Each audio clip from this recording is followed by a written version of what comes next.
지금 현재 그 산업기술협회에서 그 원장으로 있고, 그리고 우리 그 한국 마이크로 패키지 연구조합의 회장으로 올해 좀 취임을 했습니다. 그리고 인사말을 조금 하다 보니까 좀 선물을 좀 준비를 좀 했어요, 제가요. 되게 많이 왔으면 좀 다방면으로 얘기했을 텐데, 그래도 준비를 했으니까 선물을 드리겠습니다. 예. 선물에 보면 이제 세 종류를 준비했는데요. 여러분들이 퀴즈를 내서 맞히면 제가 선물을 드리도록 하겠습니다.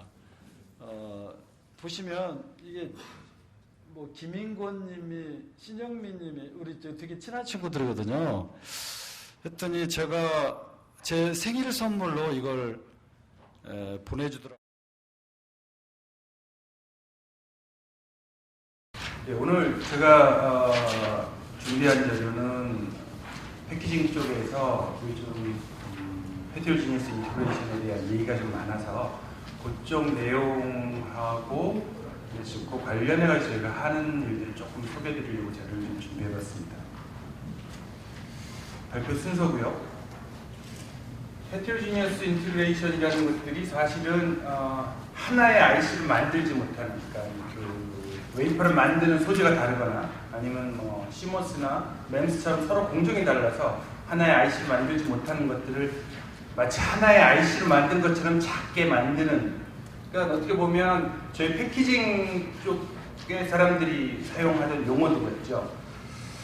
그런데 지금 여기에 나와 있는 것처럼 이제는 IC 하는 사람들도 헤테로지니어스 인티그레이션에 대해서 굉장히 많은 관심을 갖고 있습니다. 그쪽 사람들은 어떤 얘기를 하고 있냐면 실제로 이와 같이 서로 다른 어플리케이션에 만들어진 IC들이 그 어플리케이션에 따라서 최적인 그 트랜지스터 노드가 따로 있다는 거죠. 그러니까 예를 들어서 뭐 로직 같은 경우는 예를 들어서 28나노가 가장 좋고, 메모리 쪽에서는 뭐 10나노가 가장 좋고, 서로 그 미세 공정들이 좀 다를 수가 있는데, 예전에는 이런 것들을 합칠 때 무조건 제일 작은 공정을 이용해가지고 작은 IC를 만드는 데 노력을 했었죠. 근데 이제 10나노 넘어감으로써 이제 그 참여하는 플레이어들이 적어지다 보니 이제는 반도체 업체들도 이러한 그 헤테로지니어스 인티그레이션에 관심을 가질 수밖에 없는 상황이 되고 있는 것 같습니다. 그래서 이러한 서로 다른 IC들을 그 하나의 IC처럼 만든 것처럼 인티그레이션 하는 그 기술들은 뭐 아시는 바와 같이 TSV를 이용한 3D, 2.5D, 그 다음에 최근에 뭐 요거는 그 스케일이 조금 다르긴 하지만 페나 웨이브 레벨 패키지 이쪽도 굉장히 많은 이슈를 갖고 있어서 이 분야에 대해서는 자료를 했고요. 반도체 산업에서 이쪽 그 패키징에 대한 인식이 어떻게 바뀌어졌나를 이와 같이 3D IC 그 로드맵을 갖고 보면 확연히 알 수가 있습니다. 이거는 6월 자료에서 2010년도에 나왔던 자료인데요.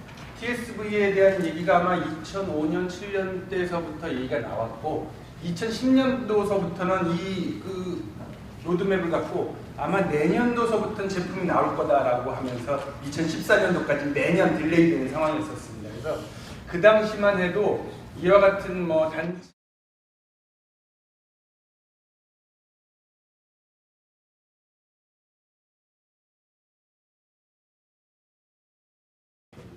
오늘 이제 제조업 혁신을 위해서 머신러닝 기반의 제조 공정 품질 관리 기술에 대해서 좀 소개를 해드리려고 하고요. 저는 주식회사 이노시그널의 대표이사 황규환이라고 합니다. 네, 오늘 이제 머신러닝에 대한 좀 기본적인 개념을 간단하게 좀 소개를 해드리려고 하고요. 그리고 이 제조 공정의 머신러닝이 어떤 식으로 적용이 되는지 좀 사례들 위주로 소개를 해드리려고 합니다. 네, 우선 뭐 제 소개를 좀 간단하게 드리면, 예, 방금 말씀드린 것처럼 제 이름은 황교안이고요. 저는 한국과학기술연구원에서 이제 연구를 했었습니다. 이제 키스트에서 약 20년 가까이 자체 개발되어온 머신러닝 알고리즘이 있습니다. 그리고 저희 팀에서는 이 머신러닝 기법을 기반으로 이제 용접 품질 모니터링이나 아니면 뭐 회전기계의 상태 진단, 생체 신호 모니터링까지 신호 분석 기반의 여러 가지 프로젝트를 이제 경험을 했었습니다. 그래서 저는 이 경험을 기반으로 이제 그 주식회사 이노시그널을 설립을 해서 현재 운영을 하고 있고요.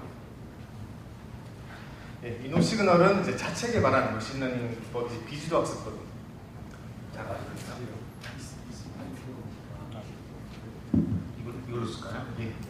자체 개발한 이제 머신러닝 기법을 이용을 해서 이제 제조업체의 품질 관련해서 이제 여러 가지 서비스를 제공하고 있는 회사입니다. 그래서 저희 이노시그널은 이제 매일 아침에 이제 구글링을 하면서 다 같이 하루를 시작을 하는데요. 이제 어떤 경쟁사들이 있는지 어떤 경쟁 기술들이 있는지를 확인을 하는데 최소한 오늘 아침까지 확인한 바로는 유일하게 자체 개발한 머신러닝 기법을 제조업에서 성공적으로 상용화한 기업입니다. 그럼 본론으로 들어가 보겠습니다. 이제 머신러닝이란 무엇일까요?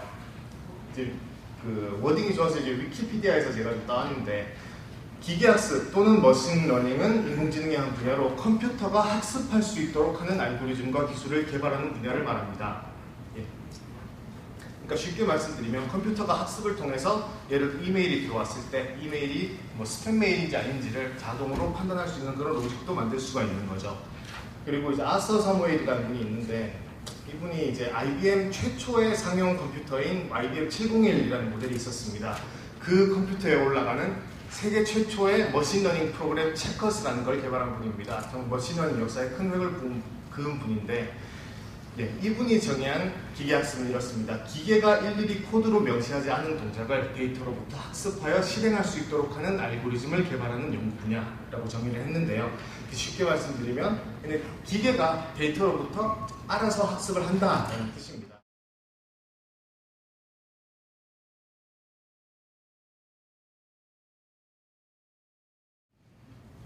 오늘 뭐 와이어리스 기술에 대해서 발표를 좀 해달라 해서 제가 좀 왔습니다. 와이어리스 기술이라는 게 지금 현재 급변하게 된 게 별로 없고 국소수의 그 업체들이 그 이니셔티브를 갖고서 누리고 있는 특정 분야의 그 기술이 되겠습니다. 좀 전에 자동차 부품 산업연구원에서 그 발표하셨듯이 실질적으로 우리 미래형 자동차들은 사실 자부연 조직이랑 똑같아요.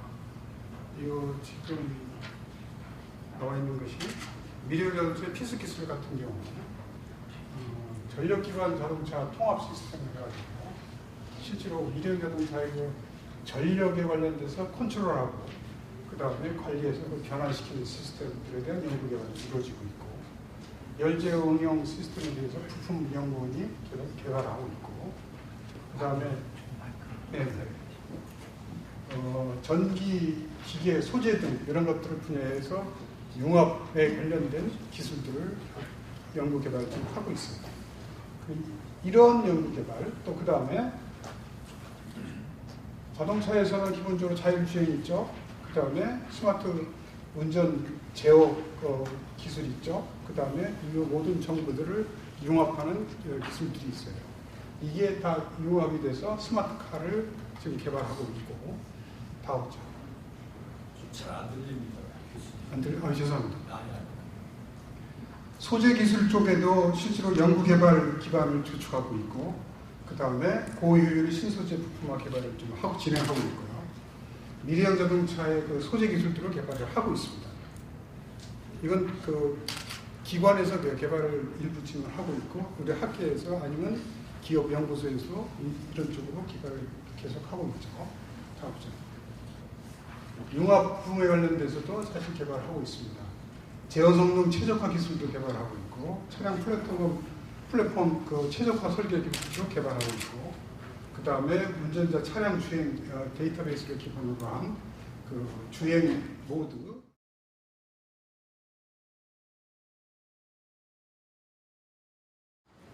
네, 안녕하세요. 저는 LK전자에 근무하고 있는 이영우라고 합니다. 바로 제가 발표 시작하겠습니다. 금일 제가 소개해드릴 내용은 이제 저희가 그 솔더 관련된 그 프로덕트를 하다 보니까 실제 고객사하고 개발하는 것들이 상당히 많은데요. 그때 이제 솔더 쪽에서도 이제 열충격 시험 같은 경우가 상당히 중요한 하도여서 그쪽 부분에 이제 발표한 사례 그리고 일부 트렌드 관련돼서 소개를 드리겠습니다. 먼저 간략하게 저희 회사 소개를 간단히 드리면 저희 회사는 그 솔더 관련된 프로덕트하고 본딩 와이어 쪽에 주력을 하고 있는 회사고요. 보시다시피 다양하게 지금 프로덕트들이 개발이 되고 있어서 최근에는 EMI 관련된 첫 대 재료들도 개발을 하고 있는 상태입니다. 보통 이제 저희가 주력으로 생산하는 건 이제 본딩 아이언은 반도체 패키지에서 인터커넥션 머티리얼로 다음과 같이 이렇게 와이어링으로 사용이 되고, 그리고 이제 솔더 프로덕트 같은 경우는 이제 솔더 볼, 솔더 바, 이제 솔더 페이스트 형태로 주력은 이제 솔더 볼이 되겠고요. 보통 이제 플립칩에 가장 많이 이제 사용되는 인터커넥션 머티리얼입니다. 요 자료를 제가 이제 사용을 했는데요. 대부분의 이제 패키지 트렌드를 보시면 뭐 과거에 이제 최초에 이제 컴퓨터, 저희 완전히 이제 구식 컴퓨터에서부터 그때 이제 와이어링을 소량 시작을 해서 현재는 이제 그 분야들이 점점 넓어져서 결국에는 최근에 이제 스마트 디바이스나 오토모티브, 인더스트리얼 어플리케이션, IoT 같은 경우는 상당히 많은 이제 패키지들이 사용되고, 그때 패키지의 종류하고 이제 디자인들이 너무 많이 변하기 때문에 그때 필요한 이제 요소 제품들이 있습니다. 그 중에서 이제 앞서 설명하셨던 내용 중에 결국에 신뢰성이라는 거는 접합된 그 연결구에서의 파단이 가장 중요하기 때문에 거기 관련된 소재들을 많이 개발을 하고 있습니다. 관련돼서는 뭐 분야가 점점 넓어지기 때문에 결국에는 이러한 특히나 이제 IoT 뭐 서버 쪽 같은 경우에는 특히 서버는 대용량 그 메모리들을 많이 사용하기 때문에 계속 칩 사이즈들이 커집니다. 그러면서 점점 신뢰성적으로 이제 취약해지는 문제가 있고, 그 중에서 가장 이제 대표적으로 열충격 신뢰성에 대한 화두가 많이 있습니다. 물론 이제 서버를 가동하다 보면 이제 고열이 발생하게 되고 그때 쿨링하는 시스템도 있고, 그래서 이 부분에 대해서 상당히 많이 신경을 쓰고 있고, 그런 관련된 회사들이 이제 미국 쪽에 있는 회사들은 뭐 시스코나 엔비디아나 이런 쪽에서는 상당히 관심 있는 화두가 되고 있습니다.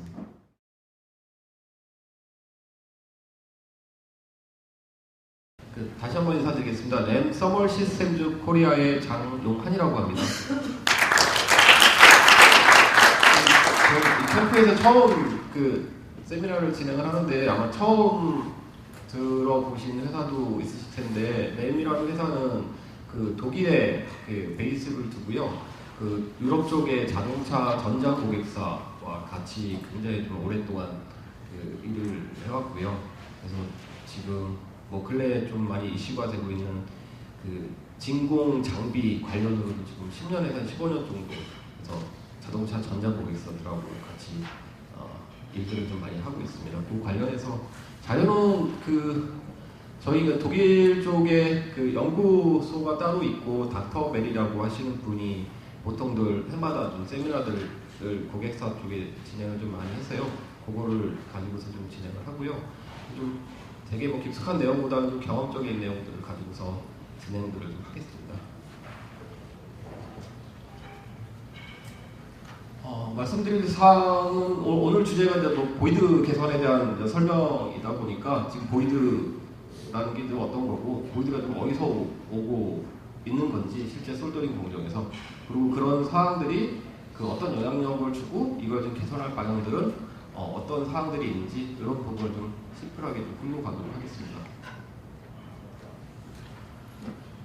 보시는 것처럼 그 보이드라고 보통 뭐 영어로 얘기하는 사항들은 그 멜팅된 솔더 내에 그 거먹해 보이는 사항들을 보통 이제 보이드라고 얘기들을 하고 있습니다.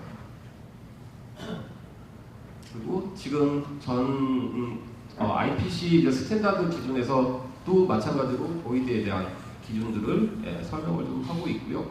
그 IPC A610F는 그 일렉트로닉 어셈블리 업텐던스 관련된 그 기준을 좀 명시를 하고 있고, 여기서도 마찬가지로 분명 제품에 따라 좀 틀리긴 한데요.